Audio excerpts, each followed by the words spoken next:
Are you familiar with General Soleimani? Yes.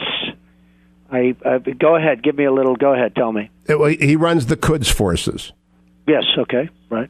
Do you expect his behavior? The Kurds, by the way, have been horribly mistreated by us. No, not the Kurds. The Quds forces, the Iranian Revolutionary Guards Quds forces, the bad guys. Right. Do you expect his behavior to change as a result? Kurds. No. Quds. I'm sorry. I thought you said Kurds because I think the Kurds have been very poorly treated by us. Go ahead. Agreed. So Soleimani runs the Quds forces. Do you expect his behavior is going to change as a result of this deal with Iran? I think that Iran right now is in the driver's seat to do whatever they want to do. I think what's happening with Iran is, I think it's one of the, and I covered it very well. I assume you saw the news conference. I think Iran it's one of the great deals ever made for them. I think it's one of the most incompetent contracts I've ever seen. I'm not just talking about defense. I'm not talking about a contract with another country. I've never seen more of a one-sided deal, I think, in my life. Absolutely. Well, Soleimani is to terrorism sort of what Trump is to real estate. He's many people would say he's the most dangerous man in the world, and he runs the Quds forces, which is their Navy SEAL. Do you think they're going to stop? The gentleman that was going back and forth with Russia and meeting with Putin, I read something, and that seems to be also where he's at. He's going back and forth, meeting with other countries, et cetera, et cetera. That's the guy. And so, do you think not good for us? And what it shows is a total lack of respect. I mean, that the other countries would even be entertaining him, and they're entertaining him big league. Big league. So when you went before the Senate, and I always tell people my favorite testimony of all time is when Donald Trump just schooled the Senate on the construction of the UN remodel. You know that stuff. You know every developer in Manhattan. You know everything about building. You could build the wall. I have no doubt about that. Right. But by the way, nobody knows how easy that would be. And I mean, it would be tall. It would be powerful. We would make it very good looking. It would be as good as a wall is going to be.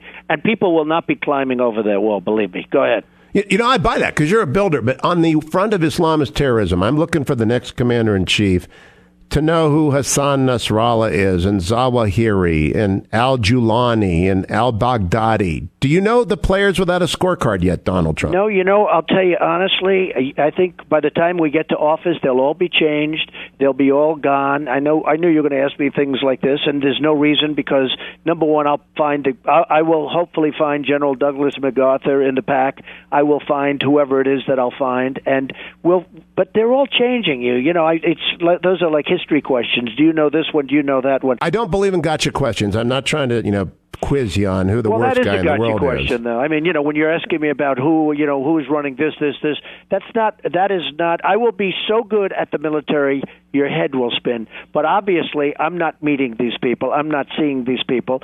Now, it probably will be a lot of changes, as you go along. There'll be, by the time we get there, which is still a pretty long period of time. You start, let's say you figure out nominations and who is going to represent the Republicans in, let's say February, March, April. You'll start to get pretty good ideas, maybe sooner than that actually. But that will be a whole new group of people. I think what is really important is to pick out, and this is something I'm so good at, to pick out who is going to be the best person to represent us militarily. Because we have some great people militarily.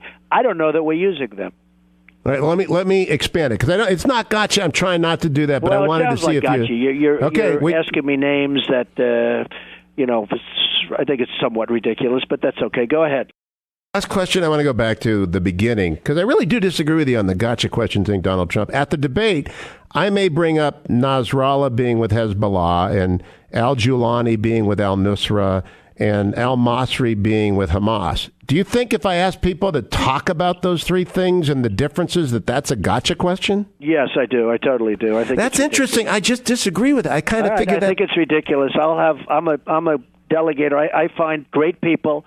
I find absolutely great people, and I'll find them in our armed services, and I find absolutely great people. And now, in the bigger picture, like the fact that the Kurds are being treated so poorly, and would really is the one group that really would be out there fighting for us, I think, and fighting for themselves, maybe more importantly to them.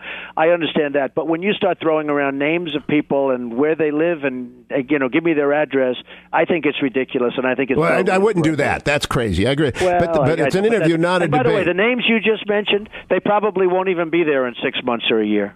Yeah, I don't know. Nasrallah's got such staying power. And so I think let's the see what difference... happens. And you know what? In that case... First day in office or before then, right at the day after the election, I'll know more about it than you will ever know. That I can tell you. I hope so. Last question. So the difference between Hezbollah and Hamas does not matter to you yet, but it will. It will when it's appropriate. I will know more about it than you know, and believe me, it won't take me long. But I believe. Right now, I think it's just something that... And you know what? If you ask these candidates, nobody's going to be able to give you an answer. I mean, there may be one that studied it because they're expecting a fresh question from you. But believe me, it won't matter. I will know far more than you know within 24 hours after I get the job. Donald Trump, congratulations on taking the pledge today. Your numbers are going to go up as a result of that. Well, let's see what happens. I mean, I'm not sure that that's true. I think my numbers are very high now, but I'm not really sure that that's true. But I know you feel that. I hope you're right. I mean, let's see what happens. Donald Trump, thank you. Always a pleasure. Thank you very much.